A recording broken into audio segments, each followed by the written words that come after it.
called protein. Some foods from this group that you might eat regularly are chicken, ham, beef, and salmon. It's not only meat and fish that contain protein. We can also find it in eggs and tofu, as well as in pulses such as lentils or beans.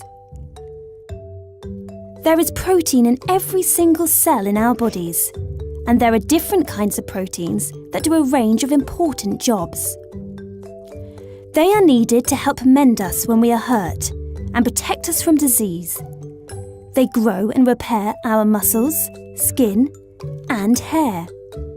And they even help us to breathe. Proteins, called structural proteins, are like the building blocks of our bodies. They make up the structure of our hair, nails, skin, muscles, and organs. Do you know what the word structure means? Something's structure is the way it is put together, which is why we call these proteins structural proteins.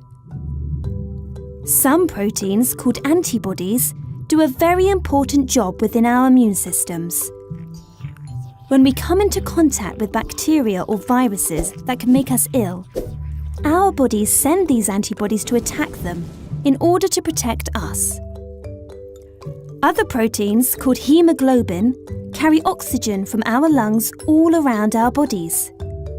Hemoglobin then collects carbon dioxide and carries it back to our lungs so that we can breathe it out.